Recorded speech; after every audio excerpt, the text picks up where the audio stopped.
Mr. Cenkins, we're waiting for the sign from the technical staff to go live. That sounds good. And I see you muted me. I assume you're controlling the mute from your side, which is fine. Yes, sir. Thank you.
Eviniz yanan zaman onun nə qədər böyük olması, divarlardakı boyanın rəngi və ya mətbəxin çox kiçik olması sizi narahat etməyəcək.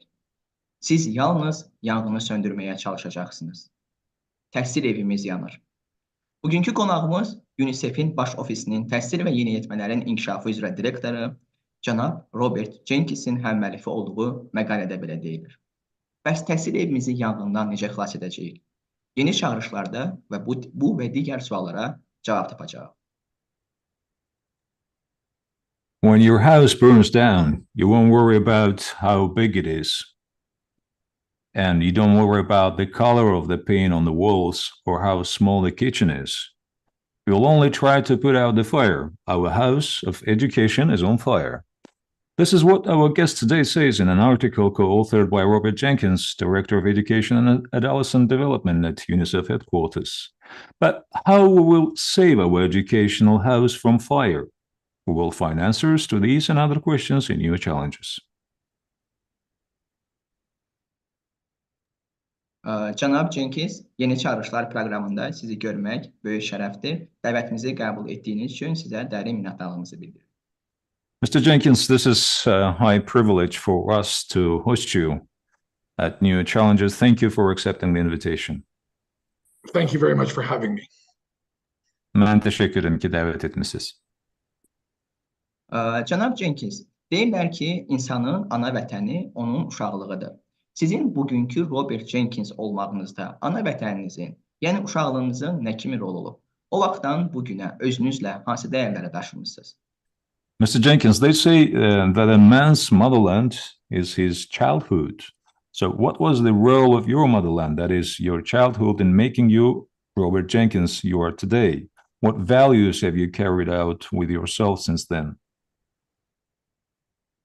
Well, I very much appreciate the question. And indeed, I agree. I think the way one grows up and their opportunities to engage in their schooling and learning does indeed have a lifelong impact. Mən suala görə təşəkkür edirəm sizə, Cəfər bəy. Bilirsinizmi, həqiqətən də insanın həddi buluğa çatması, onun necə böyüməsi, onun məktəblə və öyrənməklə bağlı qazandığı fürsətlər onun həyatına sonradan təsir edən amillərdir. I think that's why it's ever more important that we enable every child around the world to fully realize their potential by enabling them to learn throughout on their learning journey. So indeed, they can have the same opportunities that I've had and we've all had. Bilirsinizmi, uşaqların mənim zamanımda əldə etdiyim fürsətlərdən və sizin, bizlərin əldə etdiyimiz fürsətlərdən yararlanması üçün bundan da daha önəmlisi odur ki, dünyadakı hər bir uşaq öz potensialını tam mənada həyata keçirsin, gerçəkləşdirsin və bu öyrənmə səyahətini tam olaraq qət edə bilsin. I grew up in a small village in the middle of Ontario, which is a province in Canada. And my mother was a teacher, And I think that was my first appreciation or exposure to the importance of education, which I have held throughout my throughout my life and in my current job as the Global Director of Education for UNICEF. Bilirsinizmi, mən həyatım boyunca, hal-hazırki vəzifəmdə də UNICEF-in qlobal təhsil üzrə direktor səviyyəsinə, yəni çatana qədər də həyatım boyunca özümlə daşıdığım mənim o keçmişdə qazandığım təhsil imkanı olubdur ki, mənim anam müəllimə olubdur. Bu da öz təsirini göstəribdir. Həmçinin də mən Kanadada Ontario vilayətinin mərkəzində yerləşən kiçik bir kənddə dünyaya gəlmişəm və burada təhsil almışam. I appreciated from a very early time in my schooling the importance of education, and I think that was instilled by both my parents and my broader family. And I realized and very much appreciated the emphasis that my parents placed on my education. And that was throughout my basic education, high school, but then on to university in a variety of different countries.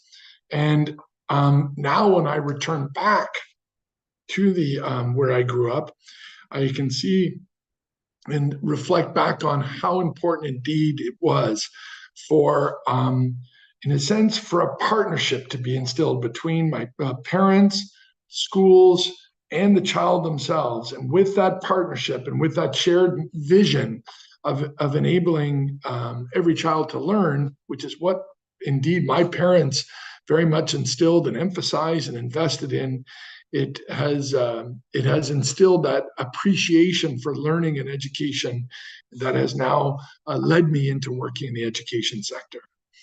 Mən uşaq ikən anamın və atamın, valideynlərimin və daha geniş mənada ailəmin yaratdığı fürsət və həmçinin də onların təhsili önəmsəməsi mənim sonradan həyatıma çox böyük təsir göstərmişdir. Təhsilin və öyrənmənin nə dərəcədə əhəmiyyətli olduğunu mən elə ailəmdən ilk öncə də, valideynlərimdən hiss etmişəm.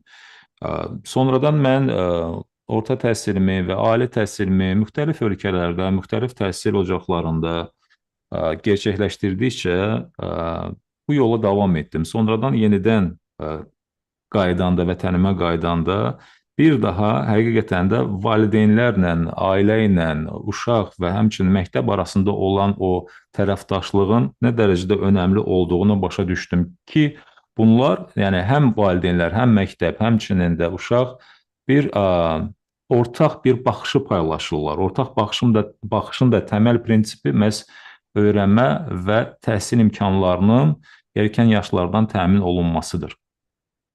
And now I've had the privilege of serving with UNICEF for nearly 29 years in Asia, in South Asia and Southeast Asia, in a variety of different countries in Africa and in the Middle East. And I have witnessed now also professionally in these different jobs and in these different countries, the importance of enabling every child to learn to their full potential. And I have had the privilege of seeing the impact of quality education on these children, but I've also seen the opposite, the impact of when children are denied this opportunity and the lifelong implications that have on themselves, but also their families, their communities, and their countries. So I have seen both the positive and indeed the challenging situation that children face in terms of the opportunities they have to learn. Səfər bəy, bilirsinizmi, mən təqribən 29 ildir ki, UNICEF-də çalışmaqdayam və bu vəzifədə, bu sahədə, müxtəlif qitələrdə, Asiyada, Cənubi Asiyada, Cənubi Şərq Asiyada, Afrika qitəsində, Yaxın Şərqdə müxtəlif vəzifələrdə çalışmışam və vəzifəm və gördüyüm iş etibarilə də çox yaxşı başa düşürəm ki, uşaqların tam potensialının gerçəkləşdirilməsi, onların təhsil alıb öyrənməsi olduqca önəmlidir. Və keyfiyyətli təhsil bir nə qədər özü ilə müsbət təsirlər gətirirsə, istər uşaqlar üçün fərdi olaraq, istər cəmiyyət üçün, icmalar üçün, ölkə üçün, bunun olmaması bir o qədər də mənfi təsirlər ortaya qoymuş olur. So to wrap up, Indeed, I feel on a day-to-day basis in my current position and throughout my career in UNICEF was very much influenced by the high priority my parents and my schooling, my community had placed on education growing up. Sualınıza cavabı yekunlaşdırarkən, xülasə edərkən bir daha vurğulamaq istəyirəm ki, həqiqətən də UNICEF-də indiki vəzifəm etibarilə, həyata keçirdiyi müxtəlif rollar etibarilə də mən bir daha mənim valideynlərimin, təhsil aldığım təhsil ocaqlarının, məktəbin, həmçinin də müəllimlərin təhsilin önəmsəməsinin nə dərəcədə mənim formalaşmağımda önəmli olduğunu bir daha başa düşmüş oluram. Cənab Cenkins, təşəkkür edirik ətraflı məlumat üçün. Siz qeyd etdiniz ki, təhsilin əsas məqsədlərindən biri öyrənənlərin, yəni şagirdlərin öz potensiallarını reallaşdırmağa köməklik etməkdir. Məncə siz bu baxımdan da şanslı hesab edilə bilərsiniz, elədirmi? Thank you, Mr. Jenkins, for your comprehensive response. As you mentioned, getting children to realize their potential to the full extent is one of the key directions. And I believe to that extent, you must be considered as a blessed person who actually have that opportunity and can influence, in making sure that the children have the access to realize their full potential. I think that's true. And I think we're working day and night, all of us in UNICEF, but also in partnerships with many different organizations and governments around the world to ensure that every child has that same opportunity. Bəli, Cəfər bəy, bu elədir və biz UNICEF-də gecə və gündüz usanmadan tərəfdaşlarla, yəni müxtəlif təşkilatlarla, hökumətlərlə bunun üçün çalışırıq. Cənab Cenkins, son zamanlar tez-tez öyrənmə böhranı ifadəsinə rast gəlirik. Qeyd olunur ki, dünya öyrənmə böhranı ilə üz-üzədir. UNICEF-in məlumatına görə dünyadakı uşaqların təxminən 2/3 sadə bir cümləni başa düşmür. Öyrənmə böhranı nədir? Ümumiyyətlə, bunun qaynağı nədir? Bu böhrandan necə xilas ola bilərik? Mr. Jenkins, recently we often come across the expression learning crisis, and it is noted that the world is facing a learning crisis. And according to UNICEF, about 2/3 of the world's children do not understand a simple sentence. So what is the source of the learning crisis, and how do we go about it? How can we get out of this crisis? Well, that is indeed the case. We are experiencing a global learning crisis. And I know the word crisis is often overused. It's used in many contexts, but we're using it on purpose in this case to try and communicate indeed the extent of the emergency that we are currently facing. 2 out of 3 children globally cannot read and understand a simple text by the time they reach their 10th birthday, and that indeed is just one indicator of the global learning crisis we are currently experiencing. Bəli, həqiqətən Cəfər bəy, təəssüf ki, bu qlobal öyrənmə böhranı, bu tez-tez istifadə olunan kəlmə, böhran kəlməsi, amma əslində biz məqsədyönlü şəkildə böhran kəlməsindən istifadə edirik, çünki bu vəziyyətə dəlalət edir. Təəssüf ki, vəziyyət fövqəladə şəkil almışdır və 10 yaşına qədər 3 uşaqdan ikisi qlobal miqyasda götürsək, sadə cümləni belə anlaya bilmir. Taking one step back and thinking just slightly longer term, we have had an amazing success story in education globally, including more children currently enrolled in school than ever before. So more children today are coming in to classrooms globally than we've ever seen before, including near parity, meaning the same number of or percentage of boys and girls studying in schools. The challenge is, what are they studying and how effective are they studying? And that's what leads me to conclude, or leads UNICEF to conclude, that indeed we are experiencing a global learning crisis. It's not that children are not attending school, although that still is a challenge in many countries. But when you're thinking globally, the key issue now is enabling all children to actually learn, including the important stage of learning to read and write and basic maths by the age of 10. Cəfər bəy, bilirsinizmi, burada söhbət böhran deyərkən nədən gedir? Bir tərəfdən irəliləyiş də var. bizim hal-hazırdakı vəziyyət əvvəllər rastlanmadığı bir vəziyyətdir. Yəni uşaqların məktəbə çıxışı getdikcə çoxalır. Yəni getdikcə daha çox sayda uşaqlar məktəbə gedib təhsil ala bilirlər. Digər tərəfdən daha bir müsbət amil qızlarla oğlanlar arasında, yəni məktəbdə təhsil alan qızlarla və oğlanlar arasında artıq o mənfi fərqin aradan götürülməsi, paritetin, bərabərliyin təmin olunmasıdır. Amma söhbət burada tək davamiyyətdən getmir. Halbuki bəzi ölkələrdə davamiyyətlə də bağlı problem var, amma burada keyfiyyətli təhsildən gedir. Yəni nə dərəcədə biz həmin o qızlara və oğlanlara keyfiyyətli təhsil imkanı ilə təmin edirik. Söhbət təhsilin keyfiyyətindən gedir, nəinki kəmiyyətindən gedir. And it's very important to recognize that while that's an average statistic, meaning 2 out of 3 children globally cannot read and understand simple text by the time they are 10, it's very important for us to zero in and recognize that the disparities are increasing, meaning the difference between some children and other children is growing, and that really depends on links to the quality of education that they have access to. Increasingly, we're seeing those children with access to quality education and the challenges that marginalized children are facing without access to quality education, and that divide is growing. Təhsilin keyfiyyəti deyəndə Cəfər bəy, cənab Cenkins bundan öncə də qeyd etdiyi bir məqamı da mən qeyd edim.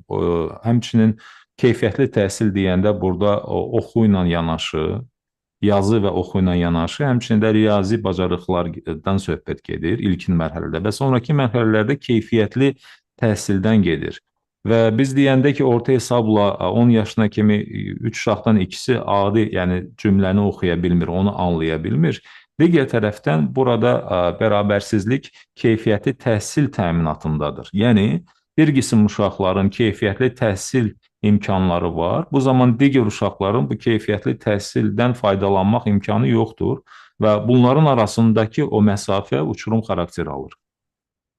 And the learning crisis was exacerbated or increased during the time when schools were closed in reaction to the COVID epidemic. And the overall learning crisis was exacerbated, but also the disparities increased, meaning marginalized children were further affected by school closures. And marginalized children are, in general, they share common characteristics. They tend to be girls have been affected more than boys by the learning crisis. Poorer children that learn in a language that their mother tongue is a language that is not offered in the school system. Children living in remote locations. These are common care and children. Very importantly, children affected by crisis, humanitarian crises, whether that be conflict or disasters or other impact of climate change. These are children that these characteristics are increasingly being marginalized, and we're increasingly affected by we're disproportionately affected by the school closures as a result of COVID. Cəfər bəy, bir şey də qeyd edim ki, öyrənmə və təhsil böhranı ilə bağlı digər amillər bu böhranı daha da şiddətli etmişdir. Onların arasında xüsusilə məktəblərin bağlanması ilə nəticələnən COVID-19 alovlanması, COVID-19 pandemiyasını da qeyd edə bilərəm. Bu kimi böhranlar təbii ki, öyrənmə böhranını daha da kəskinləşdirirlər və bərabərsizliyi daha da genişləndirmiş olurlar. Amma tək COVID-19-dan söhbət getmir. Ümumiyyətlə, təcrid olunmuş, yəni daha aciz vəziyyətdə olan uşaqların mövcudluğu, həmçinin də nəticə etibarilə onların müxtəlif kənar təsirlərdən daha da əziyyət çəkməsinə gətirib çıxarır. Misal üçün, qızlar biz bilirik ki, oğlanlardan daha çox böhranlardan əziyyət çəkirlər təhsildə və yaxud da ki, yoxsul ailələrdən olan uşaqlar, ana dil amili nəzərə alaraq və yaxud da ki, ucqar yerlərdə yaşayan uşaqlar və humanitar böhranlardan, yəni istər antropogen amillər olsun, istər təbii fəlakətlər olsun, böhranlar olsun, müharibələr olsun, bunlar uşaqlara xüsusilə ciddi təsir edir. And this learning crisis, by affecting marginalized children more, it also is a major driver for intergenerational poverty and inequality. What I mean by intergenerational poverty, meaning those children that are not offered a high quality education and therefore cannot move forward and reach their full potential, neither then can their children or their children's children, or et cetera, And so by being marginalized in my own education, then I do not reach my full potential, neither then do my children as I grow up as an adult, and it then results in a vicious cycle of poverty that we trap people in. Cəfər bəy, bilirsinizmi, bunun bir digər bəlası nədir? İş ondadır ki, xüsusilə bu keyfiyyətli təhsilə çıxışı olmayan, təcrid olunmuş uşaqlar. Bunlar keyfiyyətli təhsil almayanda, onların sonradan növbəti nəsillərə, öz övladlarına ötürəcəyi bir miras da olmur. Yəni, onların övladları da, növbəti nəsillər də bundan əziyyət çəkirlər və nəticədə bu mənfi miras, belə deyək, yəni keyfiyyətli təhsilin olmaması bir qapalı tələ kimi, yəni çıxış yolu olmayan qapalı bir dövrə kimi, bir tələ kimi nəsildən nəsilə ötürülür. And I know we're going to speak more about the solutions or what can be done, but let me just summarize as we transition to other questions. To address the learning crisis or to tackle it, UNICEF has worked very, very closely with other partners at the global level and at country level to develop what's called the RAPID framework, R-A-P-I-D. And what that stands for are 5 basic things that can be done by governments and by partners to tackle the learning crisis. And it starts with R for reach. Reach every child and retain them in school. It's very important to proactively reach every child and bridge them back into school for those who are not attending and enable them to attend.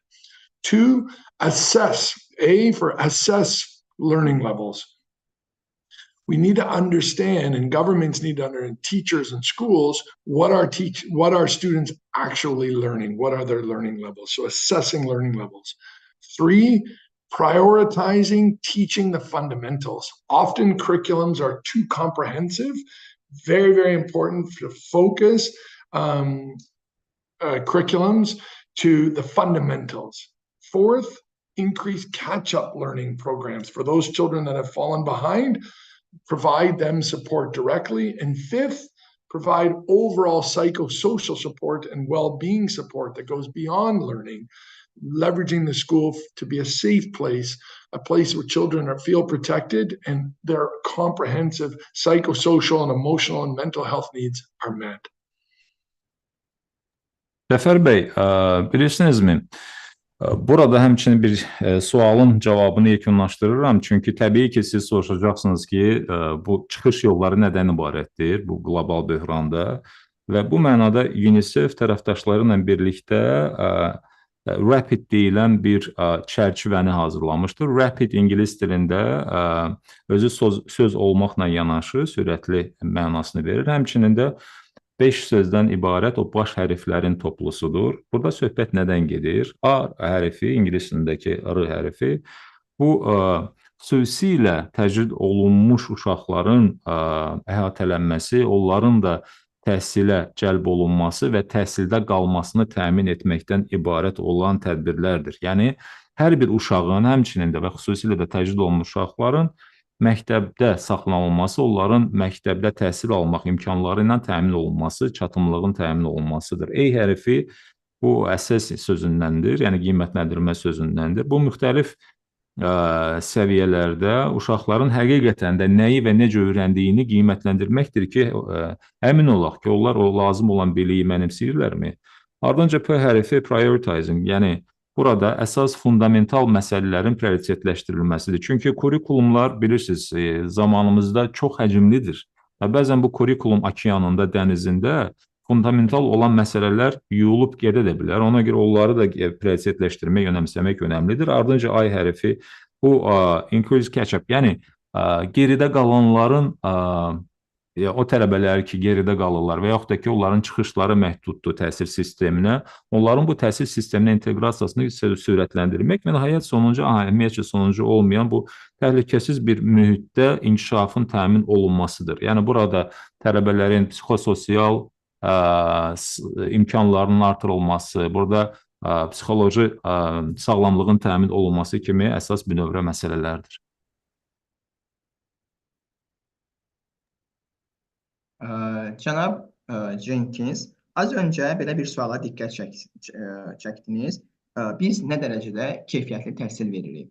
Bu suala cavab olaraq bir sıra dünya mütəxəssisləri etiraf edirlər ki, təhsil sistemləri uşaqları iflasa uğradır.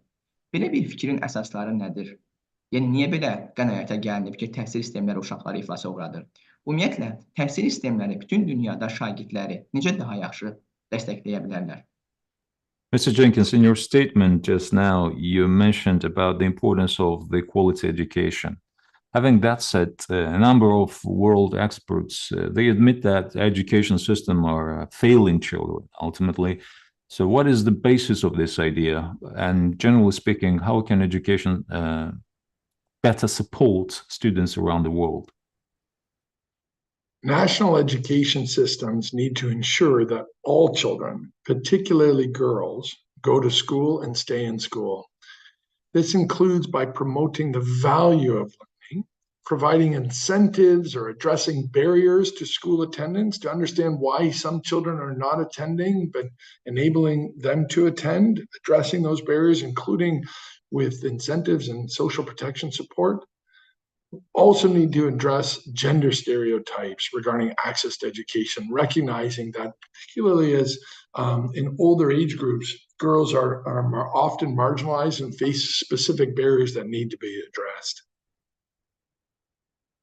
Cəfər bəy, sualınıza cavab olaraq bilirsinizmi, xüsusilə milli təhsil sistemləri qeyd etməliyəm ki, onlar bütün uşaqların məktəbə getməsini və təhsildən kənar qalmamasını, təhsildə qalmalarına şərait yaratmalıdırlar. Buna əmin olmalılar və xüsusilə qızlar. Çünki biz görürük ki, qızlar çox zaman təhsildən kənar qalırlar və əgər uşaqlar və yaxud da ki, qızlar təhsildən kənar qalırlarsa, bunun köklü səbəblərini araşdırıb müəyyən etmək lazımdır və bu mənada bütün dəstəyi, psixososial dəstəyi də əsirgəməmək lazımdır, təmin etmək lazımdır. Çünki etiraf edək ki, cəmiyyətdə gender stereotipləri də vardır və bəzən bu gender stereotiplərinə görə də qızlar təhsildən kənar qalırlar. We also, in UNICEF, we promote the quality of education that is appropriate for each child within the school. And so back to this important point of understanding the barriers that girls face in attending, we also understand that girls, and the data is very clear, girls face barriers within schools. And one issue is the importance of promoting girls' engagement in STEM, meaning science, technology, engineering, and math. And it's important that education systems address barriers to enable girls to pursue studying in STEM, but also future careers in STEM. Cəfər bəy, həmçinin də biz UNICEF olaraq çalışırıq ki, keyfiyyətli təhsil məsələlərini və prinsiplərini hər yerdə təşviq və təbliğ edək bütün uşaqlar üçün və həmçinin də məktəb daxilində. Çünki ölkə səviyyəsindəki tədbirlərlə yanaşı, həmçinin də məktəb daxilində də keyfiyyətli təhsilin təmin olunması, təbliğ və təşviq olunması önəmlidir. Bu mənada maneələrin aradan qaldırılması da çox vacibdir. Qızlarla bağlı mən qeyd etmək istərdim ki, biz UNICEF olaraq çalışırıq ki, qızların STEM daxilində, STEM bilirsiniz, bu ingilis dilində Science, Technology, Engineering, Math'dir, yəni elm, texnologiya, mühəndislik və riyaziyyatdır. Bax, bu fənlər daxilində də, bu istiqamətdə də qızların iştirakını təmin edək. Let me also raise a very important issue, which is children need to start school, which is often called school ready. It means that as they enter their first day of their first classroom when they're 5 or 6 years old, they need to be ready for school. And the best way to enable a child to be ready for school is to enable them to have access to early childhood education, meaning when they're 3 or 4 years old, 1 year of pre-primary education is the greatest investment actually in terms of return on investment in education, is to ensure younger children have access to 1 year of pre-primary education. That enables them to start school ready. Həmçinin də Cəfər bəy, çox vacibdir ki, uşaqlar təhsilə başlayarkən, məktəbə gedərkən belə bir anlayış var ki, uşağın məktəbə hazırlıqlığı, yəni uşaq təhsilə, uşaq məktəbə hazırdırmı? Əslində uşağın məktəbə o 5-6 yaşında hazır olması üçün çox vacibdir ki, elə erkən yaşlarından, yəni 3-4 yaşından o artıq məktəbə hazırlaşmağa başlasın. Yəni burada edilən yatırımların, onların rentabelliyi çox yüksəkdir. Yəni 3-4 yaşında uşağa qoyulan sərmayə, ayrılan resurslar, yaradılan şərait sonradan çox böyük bəhrə verir və çox vacibdir ki, ən azından ibtidai təhsildən 1 il öncə uşaqların belə hazırlıq imkanları olsun. By enabling children to be school ready, by enabling access to early childhood education for 1 year, that puts them on a positive trajectory throughout their learning journey. By starting strong, you have a greater chance to continue strong and be successful throughout your entire schooling. And that's particularly the case back to economically disadvantaged or poor children and families and other marginalized groups. They benefit disproportionately positively from enabling access to early childhood education. So this is also a very concrete way of addressing the issue of growing disparities that I referred to before. Bundan öncə qeyd etdiyim artan bərabərsizliklə bağlı çox vacib həll yollarından biri nədir?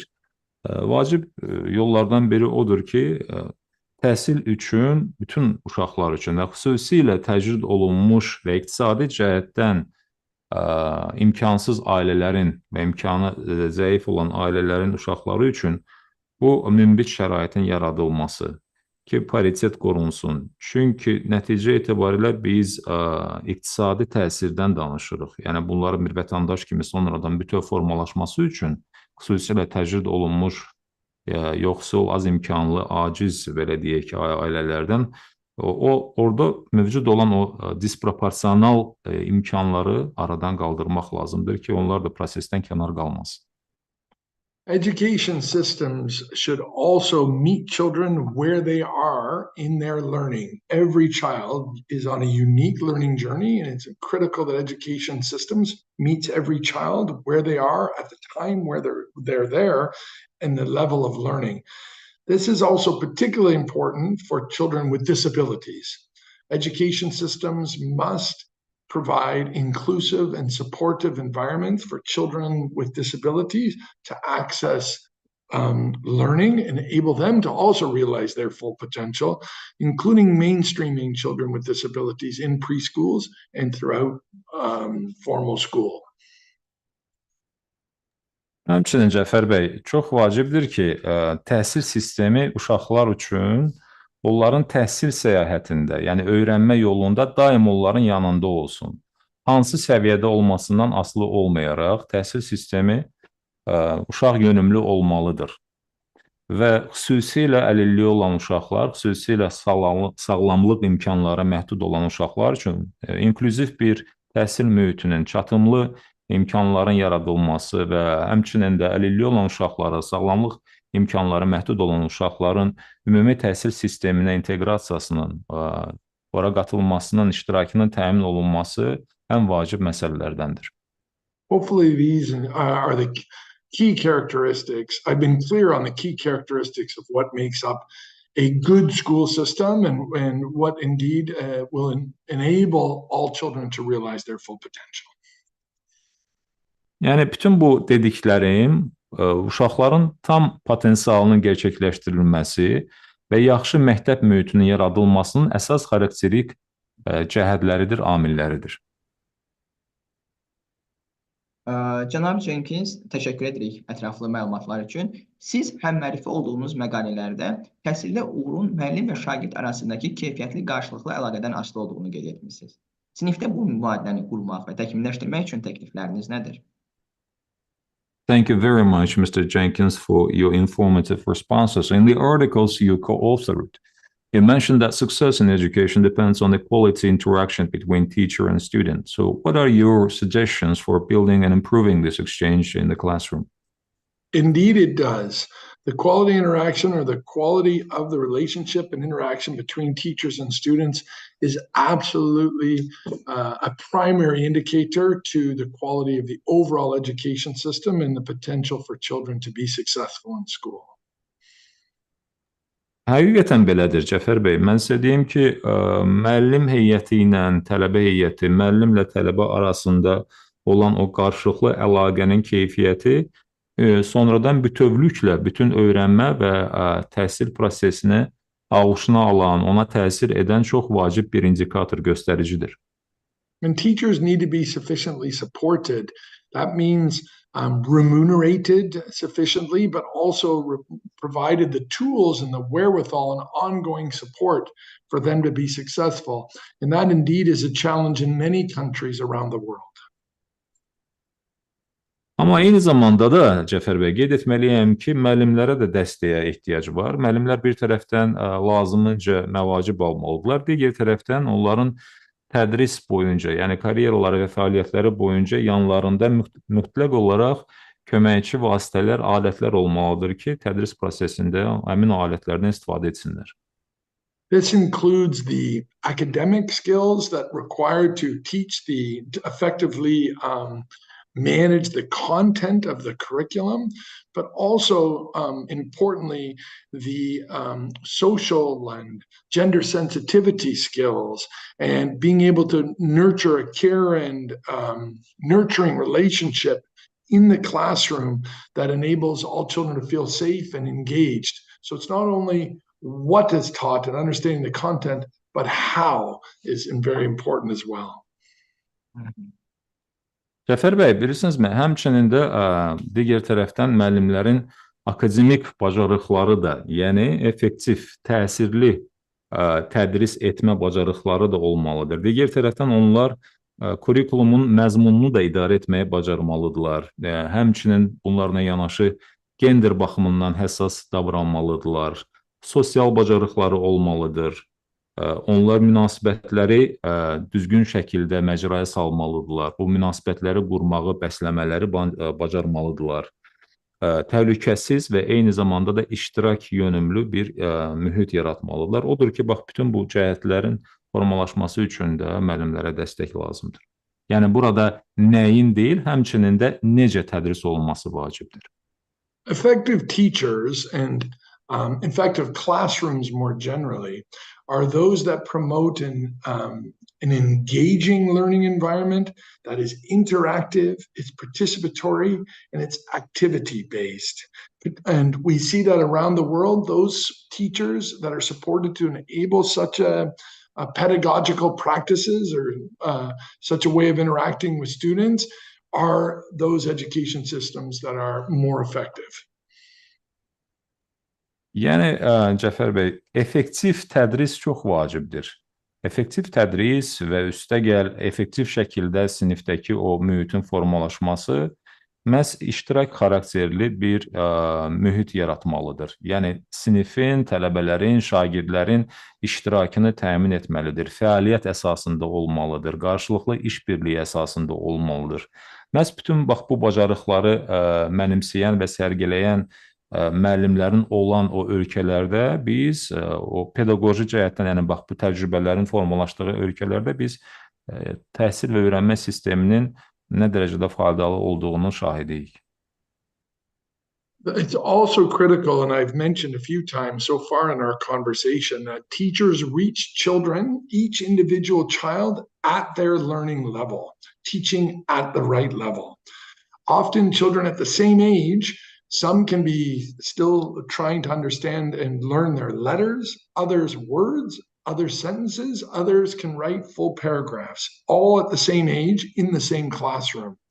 And so it's critical that teachers have the skills, but also the support to reach each child at their learning level and enable that child to continue along their learning journey at that level.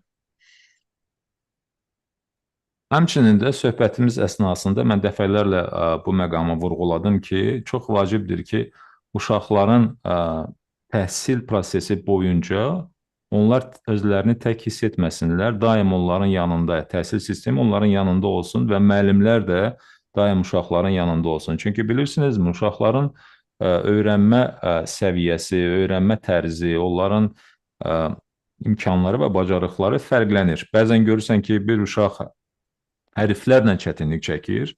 Bu zaman digər uşaq artıq sözləri mənimsəyir, amma digər uşaq artıq cümlənin mənasını anlayır və daha bir uşaq isə paragrafları oxuyur rahat şəkildə. Odur ki, hər bir uşağa fərdi yanaşma olmalıdır və bu yanaşmanı sərgiləmək üçün, praktiki cəhətdən tətbiq etmək üçün müəllimlərin həm bacarıqları olmalıdır, həmçinin də bu bacarıqlarla yanaşı müəllimlərin dəstəyi olmalıdır. So in summary, my suggestions for improving classroom practices are enabling teachers to be sufficiently trained and supported and remunerated, enabling them to interact with students and create a positive interactive learning environment, enable them to reach comprehensive needs of the child from their academic needs, but also their psychosocial needs, mental health, and a sense of protection. And also critically important is to enable teaching to meet each child at their learning level.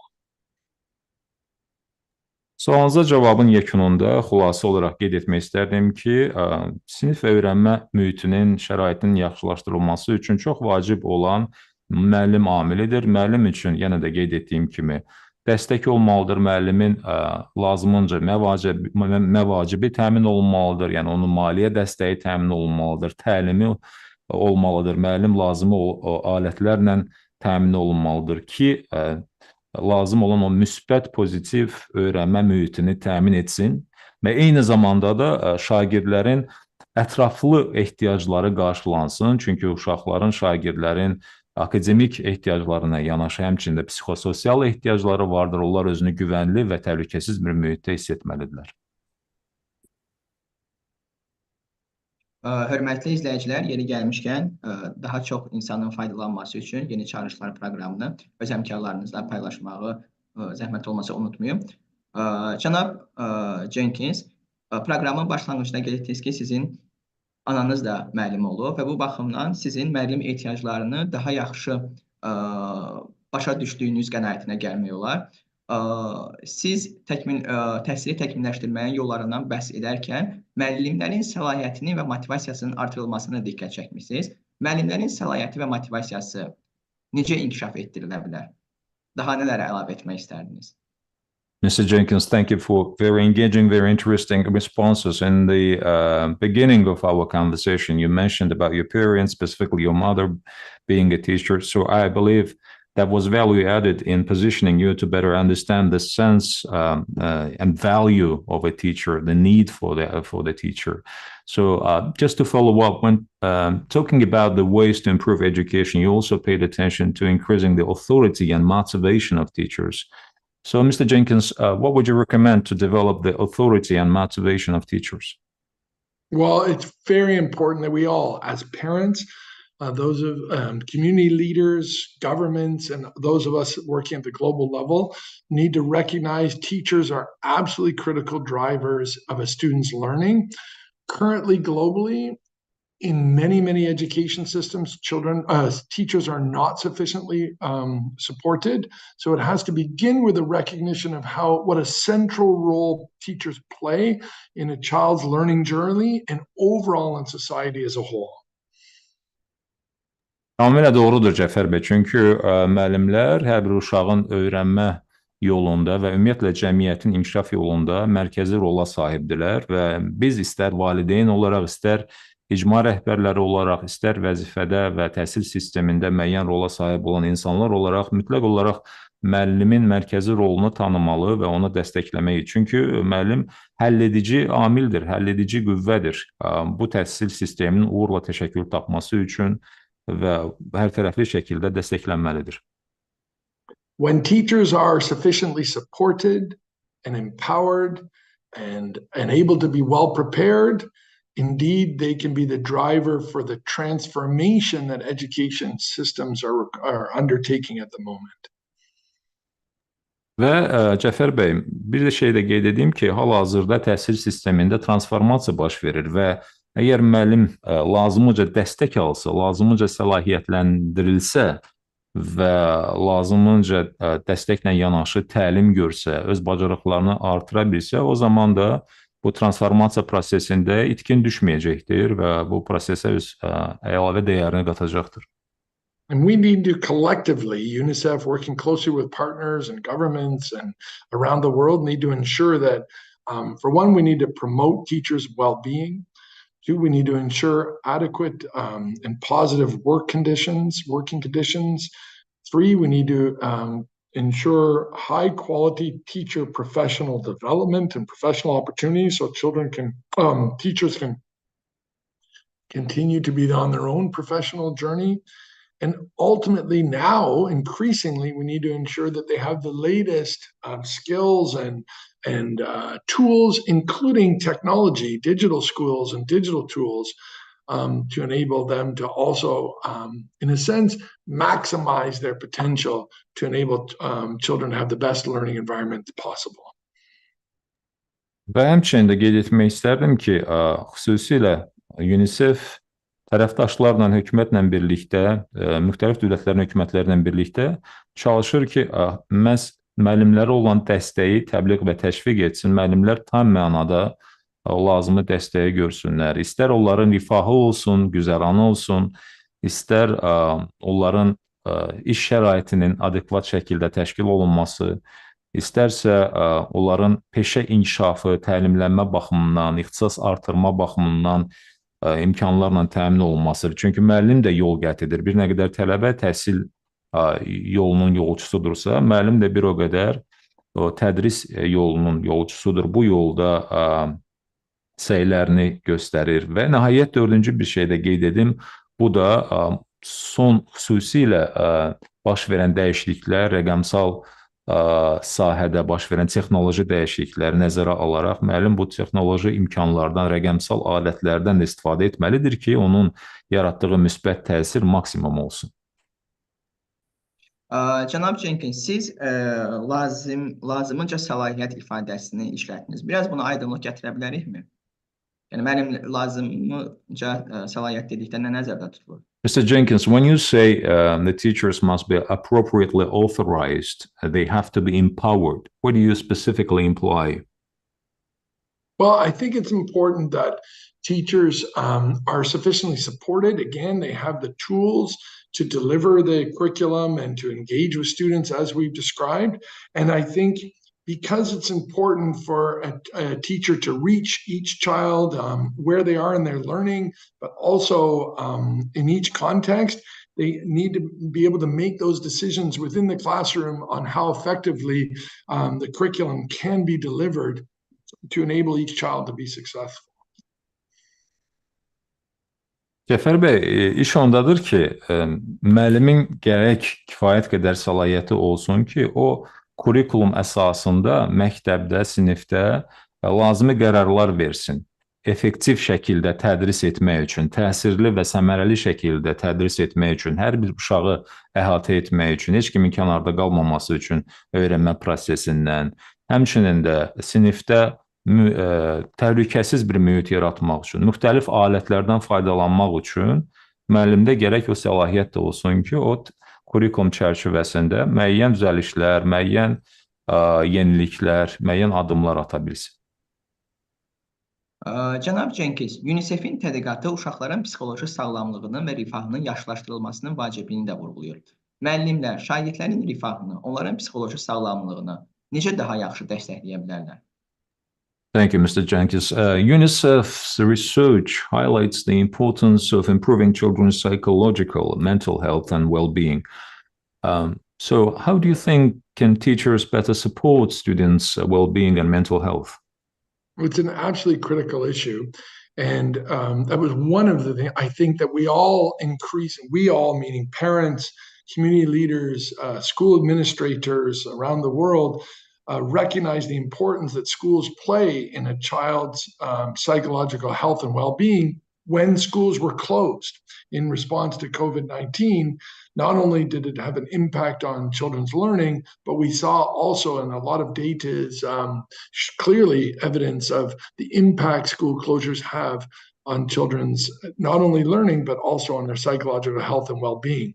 So with this appreciation, increasingly we need to invest in ensuring that schools also not only promote learning, but promote positive psychological health and well-being.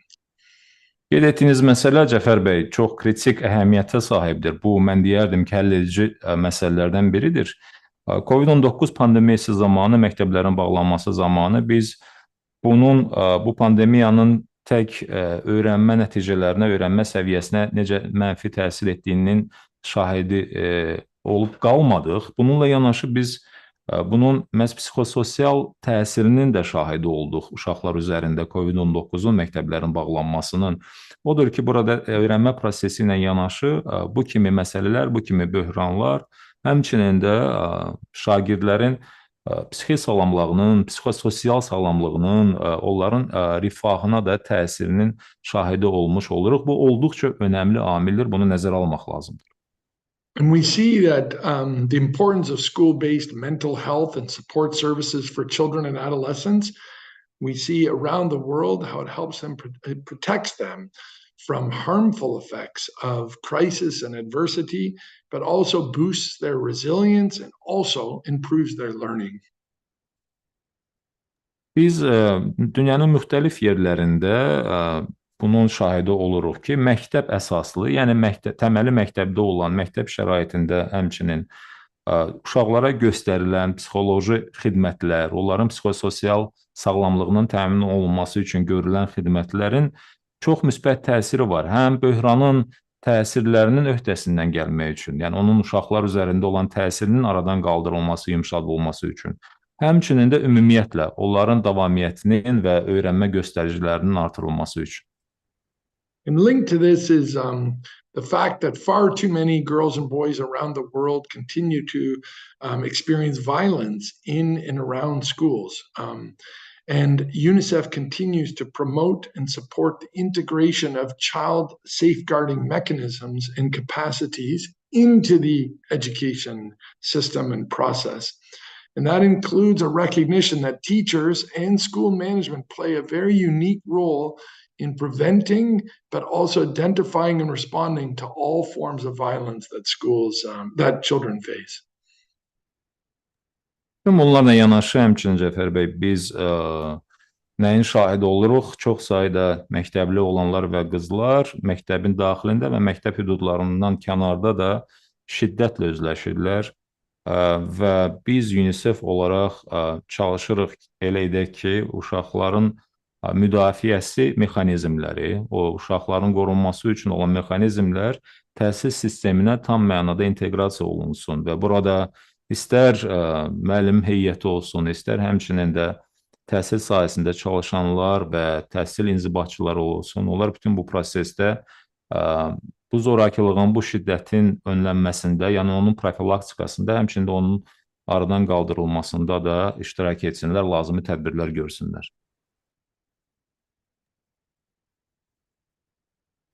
Cənab Cenkins, çox sağ olun.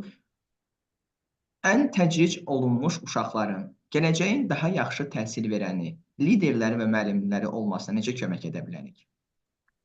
Thank you, Mr. Cenkins, for sharing UNICEF's experience. And how do you think can we help the most marginalized children to become the leaders and teachers of tomorrow?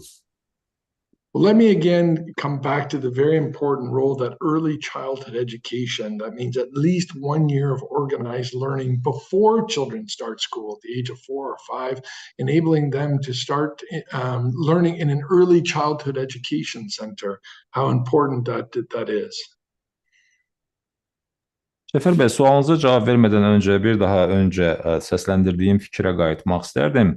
uşaqların məktəbə qədər olan o təhsil, yəni məktəbə hazırlıq mərhələsində 4-5 yaşında, 4-5 yaşına hələ çatmamış, ən azından bir il məktəbə qədər o mərhələdə hazırlıqda iştirak etməsi, o mərhələdə onların təhsil alması, hazırlıq görməsi olduqca önəmlidir.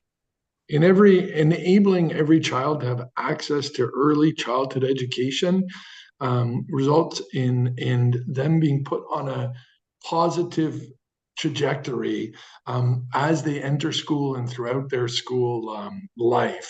It's the greatest return on investment in the education sector is enabling all children to have access to early childhood education. Erkən yaşlarda uşaqların təhsil imkanlarının təmin olunması, sonradan bütün təhsil trayektoriyasında, yəni onların bütün o təhsil marşrutunda, yolunda, məsafəsində, onların bu təhsil səfərində, həyat səfərində çox müsbət təsir əmələ gətirir. Və mən sizə deyim ki, bu mərhələdə sərf olunan resursların rentabelliyi, yəni onların geri qayıtma əmsalı ən yüksək əmsaldır. And then there's the very important issue of skills, enabling children during their learning journey to acquire the skills that they need to be successful as they transition from the skill to work or learning to work transition. Millions of children and young people are not currently around the world are not currently developing the skills they need to make that transition into work and break out of poverty. Və bir şey də mən qeyd edim sizə, Cəfər bəy, bu da birbaşa olaraq uşaqların sonradan iş fəaliyyətlərində tətbiq edə biləcəyi o bacarıqlara yiyələnməsidir. Yəni, uşaqlar üçün biz öyrənmə və təhsil mühiti yaradarkən mütləq perspektivi düşünməliyik. Onlarda o bacarıqları formalaşdırmalıyıq, o biliyi verməliyik ki, onlar sonradan onu öz iş fəaliyyətlərində tətbiq etsinlər. Milyonlarla uşaqlar təəssüf ki, o bacarıqlardan kənar qalırlar və təbii ki, uşaqların sonradan həyatları boyunca tətbiq edilməsi lazım olan o iş bacarıqlarına yiyələnməməsi, bu həmçində yoxsulluq deməkdir. Çünki onlar o keyfiyyətli bacarıqlara yiyələnmirlər və əmək bazarında lazımsız olurlar. And the skills I'm referring to are the foundational skills that we've already talked about, reading, writing, math, but also transferable skills, or sometimes called 21st century skills, problem solving, communication, interacting with others, etc. They're transferable because they're appropriate and necessary regardless of which job that a child or transitions into in adulthood. So we have foundational skills, transferable skills, digital skills, critically important today and will increasingly be so. Also, job-specific skills and green skills. All of these buckets of skills children need to be enabled to acquire as they throughout their learning journey to enable them to successfully transition to adulthood. Uşaqların sonradan uğurla böyük həyatına qədəm qoyması üçün, böyük həyatı ki, orada bir digər bacarıqlarla yanaşı həmçinin də iş bacarıqları, yəni əmək bacarıqları da tələb olunur. O bacarıqlara yiyələnmək üçün təməl bacarıqlarla yanaşı ki, mən onları qeyd etdim, yəni oxu, yazı və həmçinin də riyaziyyat bacarıqları ilə, təməl bacarıqlarla yanaşı həmçinin də ötürülə bilən və yaxud da ki, onun bir digər adı 21-ci əsr bacarıqlarıdır. Ki, bunlar arasında problemləri həll etməkdir, kritik düşüncədir, eyni zamanda kommunikasiyadır, digər şəxslərlə qarşılıqlı əlaqənin yaradılması və s. və ilaxirdir. Bu bacarıqlarla hələ yanı sıra, bunlarla da yanaşı, həmçinin də rəqəmsal bacarıqlar artıq gündəmdədir. Artıq bunlar da aktualdır. Rəqəmsal bacarıqları da yiyələnməlidirlər. Bununla yanaşı hələ konkret ixtisas sahəsində olan bacarıqlardır. Yəni seçəcəkləri peşə və üzrə, yəni bu istiqamətdə də bacarıqlara yiyələnməlidirlər. Bunlardan ziyadə, bunlardan əlavə hələ yaşıl bacarıqlar da, yaşıl iqtisadiyyat bildiyiniz kimi gündəmdədir. Və bu yaşıl bacarıqları da yiyələnməlidirlər. Yəni bütün bu spektrdə olan bacarıqları biz uşaqlara çatımlı etməliyik ki, onlar onlara yiyələnsinlər və gələcəkdə oyundan kənar qalmasınlar, yəni həyatdan kənar qalmasınlar. Çox vacib çağırışlarınız üçün dərin təşəkkürümüzü bildiririk, cənab Cenkins. Sizin də qeyd etdiyiniz kimi, uşaqların təhsil hüququna fəlakətlər və digər böhranlar mənfi təsir edir, onların təhsil hüququnu təhlükə altında qoyur. Təhsil fövqəladə hallara necə daha yaxşı hazır ola bilər? Nə əlavə etmək istərdiniz? Thank you so much, Mr. Jenkins, for your insightful, very interesting ideas. By the way, children's right to education is adversely affected, as you mentioned, by disasters, by shocks, by other crises, and putting their right to education at risk. So how can education be better prepared in terms of resilience for emergencies? Well, the scale of this challenge is phenomenal. We have 1 billion children currently living in countries with extreme vulnerability to the impacts of climate change. Cəfər bəy, baxın, yəni bunun miqyası olduqca böyükdür. Yəni zamanımızda təsəvvür edin ki, bu fenomenal bir miqyas alıbdır. 1 milyard uşaq iqlim dəyişikliyinin yaratdığı o çox kəskin bir şəraitdə yaşamaqdadırlar. Yəni iqlim dəyişikliyinin yaratdığı o ölkələrdə yaşamaqdadırlar. Every year, 40 million children around the world have their education disrupted because of disasters that have been exacerbated by climate change. And this number continues to increase, meaning the trend is very, very worrying on the impact climate change is having on children's learning. Daha bir statistik rəqəmi diqqətinizə çatdırım. Müxtəlif səpkili təbii fəlakətlər nəticəsində hər il 40 milyon uşağın təhsili yarımçıq qalır. Və bu tendensiya, bu təmayül iqlim dəyişikliyi hadisələrinə görə, yəni iqlim dəyişikliyi nəticəsində yaranan təbii fəlakət hadisələrinin artması səbəbindən bu proses daha da şiddətlənir. Yəni daha da çox sayda ölkələr bunun təsirinə məruz qalır və daha da çox uşağın təhsili yarımçıq qalır. So therefore, action is needed to climate-proof, if you like, education systems, education sector, but also to provide children with the climate education and the green skills I mentioned before. These are critical elements as we continue in the world to adapt and prepare for the effects of climate change.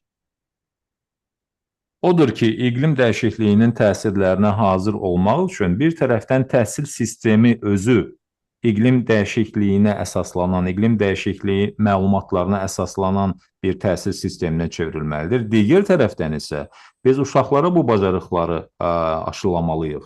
Yəni söhbət məhz yaşıl, bundan öncə qeyd etdiyim kimi, o yaşıl bacarıqlardan gedir. İqlim dəyişikliyi ilə bağlı olan, ətraf mühitlə bağlı olan o kritik bacarıqlardan gedir ki, uşaqlar indidən o bacarıqlara yiyələnməlidirlər ki, sonradan iqlim dəyişikliyinin yaratdığı təsirlərə hazır olsunlar. In summary, climate change needs to be incorporated into the curriculum, into what happens in the classroom and enables children to learn about climate change and what they can do. 2, schools need to be made more resilient to the impact of climate change. And 3, schools can be a platform to enable children to act at the community level, but also at the national and global level, to become involved in this discussion, to engage in it, and to work all together collectively to address climate change. Odur ki, Cəfər bəy, mən yekunlaşdırım cavabımı. Mən düşünürəm ki, iqlim dəyişikliyi ilə bağlı olaraq, mütləq olaraq kurikulumda bu məsələlər öz əksini tapmalıdır. Yəni, kurikulum iqlim dəyişikliyi problemini özündə ehtiva etməlidir. İkinci, məktəblər iqlim dəyişikliyinə qarşı məktəblərdə müəyyən bir dayanıqlılıq, müəyyən bir müqavimət bacarığı formalaşmalıdır və həmçinin də uşaqlar bu sahədə biliklə təmin olunmalıdırlar. Uşaqlar bu sahədə təlim görməlidirlər. Və eyni zamanda da mən düşünürəm ki, məktəb özü bir iqlim dəyişikliyinə cavab platformasına çevrilməlidir. Həm icma səviyyəsində, həm qonşuluq icma səviyyəsində, həmçində milli və hətta daha geniş qlobal miqyasda məktəb iqlim dəyişikliklərinə reaksiya baxımından bir platformaya çevrilməlidir. Cənab Cenkins, çox sağ olun. Bir daha dəyərli fikirləriniz üçün sizə minnətdarlığımızı bildiririk. Əgər siz yeni bir məktəb yaratsaydınız, bu məktəbin digərlərindən əsas fərqi nə olardı? Mr. Jenkins, thank you so much for very interesting questions, which are leading us to the next question. If you were to create yourself a new school, what would be the main difference between this school and the current schools?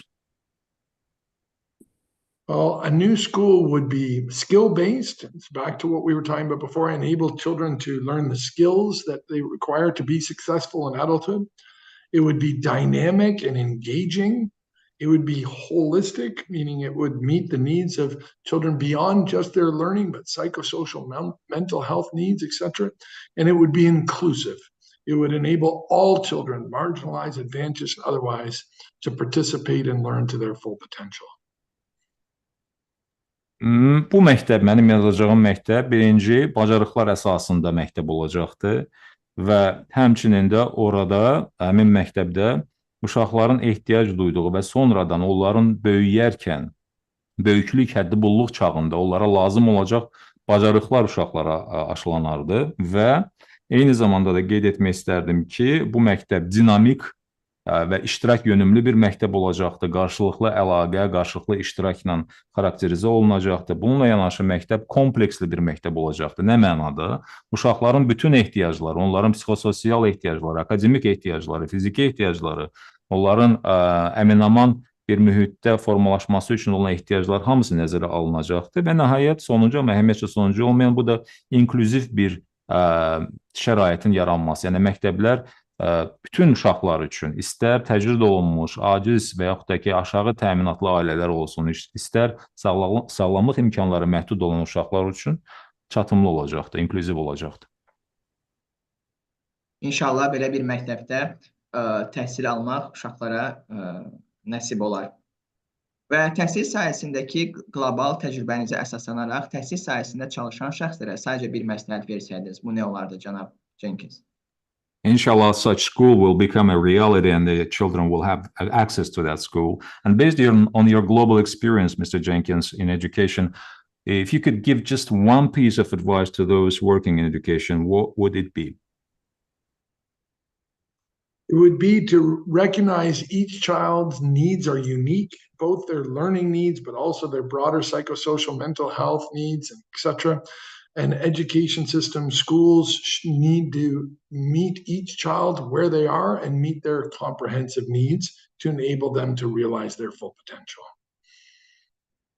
Mən belə deyərdim, Cəfər bəy, ilk öncə hər bir uşağın bənzərsiz olduğunu nəzərə almaq, bu tövsiyə, həmçinin də onların öyrənmə, akademik ehtiyaclarına yanaşı, onların psixososial ehtiyaclarını da, yəni onların rifahı üçün lazım olan ehtiyacları da nəzərə almaq və uşaqlar olan yerdə olmaq, yəni hər bir uşağın yanında olmaq, onların ehtiyaclarına, onların öyrənmə səviyyəsinə, bacarıqlarına görə və bu sistemin mümkün qədər ətraflı olması vacibdir. Cənab Cenkins, proqramımızın yekun sualını, ənənəvi sualını səsləndirmədən öncə bir məsələyə aydınlıq gətirmənizi xahiş edəcəm. Çünki bugünkü proqramımızda tez istifadə edilən ifadələrdən biri də keyfiyyətli təhsil sözü oldu və keyfiyyətli təhsil dedikdə sizcə ortaq qənaət nə olmalıdır? Mr. Jenkins, before I switch to very last but not least questions, traditional questions of our program, I would like to bring clarity over one expression that you often use in your statements, that is quality education. So what do you specifically imply the quality education? What does it comprise when we say quality education? Quality education means every child acquires the skills that would enable them to realize their full potential across the full range of skills, but also their holistic needs, including mental health, psychosocial support, etc. That's a quality education. Cəfər bəy, mən deyəndə ki, keyfiyyət, təhsildə keyfiyyət və yaxud da ki, keyfiyyətli təhsil, burada söhbət hər bir uşağın bütün potensialının gerçəkləşdirilməsidir. İstər təməl, istər əlavə lazım olan o sadaladığım o bacarıqlar, o 4 qrup sadalanmışdım. O bacarıqların təmin olunmasıdır və bu zaman bütün uşaqların ehtiyaclarının nəzərə alınması. Bax, əgər elə bir mühit, elə bir təhsil mühiti formalaşırsa, bu keyfiyyətli təhsildir. Cənab Cenkins, təhsildəki yeni çağırışları 8 güşəli ulduza bənzətsək, bu çağırışlar nələrdən ibarət olar sizcə? Thank you, Mr. Cenkins. If you compare the new challenges in education to an 8-pointed star, what will those challenges be? So 8 challenges under the overall to ensure every child learns and reaches the most, and including the most marginalized and vulnerable children with learning opportunities. So that's the number one key. Every child around the world must have access to quality learning, including the most marginalized children. That are, again, those are the children that tend to be girls at older ages, need extra support, and we need to bridge back and enable them to learn to their full potential. Also, children learning in hard to reach areas, children affected by conflict and natural disasters, children, the poor children. These are children that we need to focus on. So with that overall goal, let me summarize the 8 points. Gəlin mən belə deyim, mən bu 8 deyəcəyim amili və yaxud da ki 8 sadalayacağım o məsələni bir çətir altında toplamaq istərdim. Və bu çətir nədir? Çətir odur ki, bütün uşaqların keyfiyyətli təhsilə çıxışı olmalıdır. Bütün uşaqların, bunların arasında təcrid olunmuş uşaqlar, aciz durumda olan, vəziyyətdə olan uşaqlar, həmçinin də gəlir səviyyəsi aşağı ailələrdən olan uşaqlardır və xüsusilə qızlardır, ucqar yerlərdə yaşayan uşaqlardır, münaqişələrdən əziyyət çəkən uşaqlar, iqlim dəyişikliyindən və təbii fəlakətlərdən əziyyət çəkən uşaqlar, bütün bax bu uşaqlar daxil olmaqla, bütün uşaqların keyfiyyətli təhsilə çıxışı olmaq şərti ilə mən o 8-i sadalayıram. So first, early childhood education, as I mentioned before. We need to ensure that every child is ready to start school at the time that first grade begins. And school ready means you've had access to early childhood education for at least 1 year. That's the greatest investment in, highest return on investment in education, enabling every child to have access to early childhood education. Birincisi, hər bir uşağın məktəbə hazırlıq mərhələdə, yəni İbtidai səviyyədən ən azı 1 il öncə məktəbə hazırlıq görməsidir ki, qeyd etdiyim kimi bu rentabelliyi, yəni hər bir investisiyaya görə, sərf olunan vəsaitə görə verimliliyi yüksək olan bir investisiyadır, sərmayədir ki, o mütləq olaraq öz müsbət təsirini göstərir. Bu bir. Number 2, foundational learning. A challenge for us is for every child to acquire the foundational skills, reading, writing, and basic numeracy by the age of 10. And that's a simple way to understand that is transitioning from learning to read to reading to learn, meaning having those foundational skills to be successful as you transition through school. Ardınca ikinci məsələ, Cəfər bəy, bu təməl öyrənmə məsələsidir. Yəni burada söhbət oxu, yazı və riyazi biliklərdən gedir 10 yaşına kimi. Amma əgər burada əvvəl əsas vurğu edilirdi oxunu mənimsəmək üçün öyrənməyə, indi artıq biz öyrənmək üçün, inkişaf etmək üçün oxuyuruq. Yəni uşaqlara bunu aşılamalıyıq ki, əsas təməl bacarıqlarda formalaşmalıdır. Bu ikinci məsələ. Number 3, adolescent skills. So when a child later on as their learning journey in secondary education, 16, 17, 18, adolescents are transition to enable them to successfully transition to adulthood, they need to acquire the full range of skills we've talked about in order for them to successfully transition from skills to work. Üçüncü məsələ yeniyetmələrin sahiblənməsi üçün, yəni onların mənimsəməsi üçün olan bacarıqların təmin olunması ki, bu yeniyetmələr sonradan artıq həddi buluğa çatanda onların o böyük həyatında o bacarıqları tətbiq edə bilsinlər. Yəni aktual olan bacarıqlara onlara çatımlı etmək və bu imkanların onlar üçün qazandırılması vacibdir. Bu üçüncü. Fourth, recognizing the increasing numbers and children affected in times of crisis, climate change, conflict, other crises around the world, we need to ensure that children continue to learn even in times of crisis. That's a fourth key point on the star. Ulduzun dördüncü güşəsi Cəfər bəy odur ki, artan iqlim dəyişikliyinin təsiri fonunda, həmçinin artan böhranların və müxtəlif hadisələrin fonunda uşaqların yenə də öyrənməyə, yenə də təhsilə davam etməsi çox vacibdir ki, uşaqlarda o öyrənmə bacarıqları formalaşsın və onlar iqlim dəyişikliyi və digər böhran şəraitlərində belə öyrənməyə davam etsinlər. Bu 4.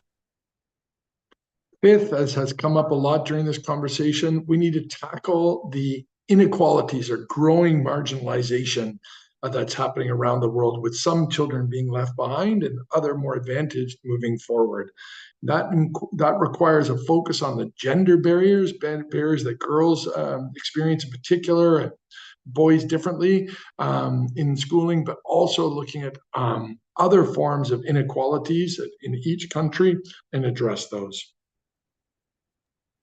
5-ci güşə, söhbətimizin əsnasında dəfələrlə vurğuladığım məsələ, bu da bərabərsizliyin aradan qaldırılması, yəni xüsusilə təcrid olunmuş uşaqların, kənarda qalan uşaqların prosesə cəlb olunması, həmçinin də gender maneələrin, gender bariyerlərinin aradan qaldırılması, qızlar üçün də təhsildən faydalanmaq üçün bütün imkanların yaradılması və təmin olunmasıdır.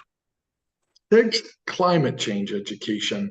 So recognizing again what we've just been discussing on the importance of climate change, addressing climate change, we need to empower every child with the education skills and also opportunities to become champions for the planet and to contribute to the green transition. Həmçinin 6-cı ulduzun güşəsi, bu da iqlim dəyişikliyi ilə bağlı olan təhsil prosesləridir. Biz uşaqlara o bacarıqları çatdırmalıyıq, onları o bacarıqlarla, o səriştələrlə təmin etməliyik ki, onlar iqlim dəyişikliyi sahəsində savadlansınlar və sonradan iqlim dəyişikliyinin hətta çempionları olsunlar. Burada o katalizator rolunu oynasınlar. Seventh, digital learning. How do we enable every child to benefit from this digital transformation that's going on around the world? And how do we better harness the potential of digital learning to transform education for the benefit of all children? 6-dan sonra 7-ci güşə bu rəqəmsal öyrənmədir. Biz yenə də elə etməliyik ki, uşaqlar sözün əsl mənasında rəqəmsal transformasiyadan bəhrələnsinlər və sonradan biz o rəqəmsal texnologiyaları, uşaqların mənimsədiyi o rəqəmsal bacarıqları təhsilin inkişafı istiqamətində daha da geniş və məqsədyönlü şəkildə tətbiq edə bilək. Eighth and final is the importance of resources or financing. We need to ensure sufficient public resources for education to enable this vision that we've been discussing during this conversation.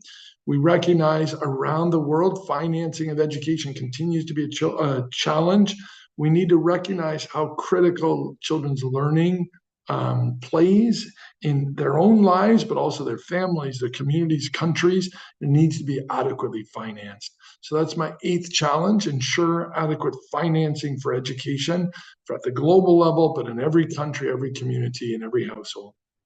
Və nəhayət 8-ci, ulduzun 8-ci güşəsi, bu da resurslardır, maliyyədir və xüsusilə təhsil istiqamətində təhsil təyinatlı büdcədən maliyyələrin ayrılmasıdır, dövlət maliyyəsinin ayrılmasıdır ki, bizim o vizyonumuz, yəni bizim o baxışımız reallığa keçsin, bütün o sadaladığımız, bütün o dediklərimiz real olsun. Bu mənada demək istərdim ki, təhsilin maliyyələşdirilməsi hələ də bir çağırış olaraq qalır dünyada və biz bu baxımdan uşaqlara vəsaitlərin sərf olunmasını və xüsusilə qeyd etdiyim kimi erkən uşaqlıq dövründə, uşaqların erkən yaşlarda təhsil aldığı dövrdə bu vəsaitlərin yatırılması, resursların ayrılmasının nə dərəcədə önəmli olduğunu daha da qabarıq şəkildə çatdırmalıyıq. Beləliklə, sizin sualınıza cavab olaraq təhsildə çağırışların o 8 güşəsi əsas bu məsələləri özündə ehtiva edir. Cənab Cenkins, çox dəyərli informasiyalarınız üçün, zəngin təcrübənizi bizimlə paylaşdığınız üçün çox təşəkkür edirik sizə. Və bugün qardaş Türkiyədə müəllimlər günüdür. Belə fürsətdən istifadə edərək daha təhsilli gələcək üçün çalışan dəyərli müəllimlərimizi və sizi təbrik edirik və bol enerji arzulayırıq. Bugünkü söhbət bizim üçün çox böyük zövq verici oldu. Ümid edirəm ki, sizin üçün də belə idi. Mr. Cenkins, thank you so much for your wealthy, very rich and extensive experience that you kindly shared with us, responding to our questions patiently. And today is the Teachers' Day in the brother Turkey, Republic of Turkey. So we would like to use the opportunity to congratulate all the peers, all the colleagues, all the educationalists in the brother Turkey and also around the world. Well, thank you. Thanks again, Jaffer, for this opportunity. I really appreciated our discussion. And let me also thank the interpreter, Martin, for his resilience throughout this. So thanks again, and I greatly appreciate your interest in education. Cəfər bəy, mən öz növbəmdə təşəkkür edirəm və sizin təhsilə verdiyiniz önəmi xüsusilə dəstəkləyirəm və həmçində bizim tərcüməçiyə də dayanıqlığa görə və xidmətlərinə görə təşəkkür etmək istərdim Mətin bəyə. Cənab Cenkins, proqramımızın ənənəsinə sadiq qalaraq yekunda bir çağırışı səsləndirmək istəyirik və Mətin müəllimə biz də dərin təşəkkürümüzü bildiririk. Mr. Cenkins, we would like you to bear a few more minutes with us as we are going to traditionally share the final touch, the final story of our program. So thank you for staying with us.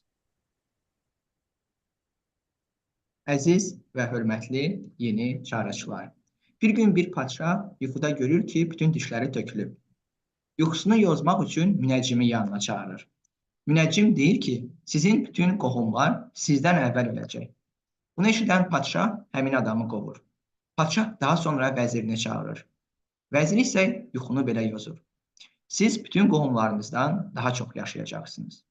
Bunu eşidən padşah rahatlıq tapır. Halbuki əslində ikisi də eyni fikri deyil, sadəcə başqa tərzdə. Əziz yeni çağırışlar, bəlkə əsas çağırışlardan biri sözlərimizin necə təsir yaradacağını, qarşı tərəfin hansı formada qavrayacağını düşünmək, effektiv kommunikasiyaya diqqəti artırmaqdır. Növbəti yeni çağırışlarda görüşənədək.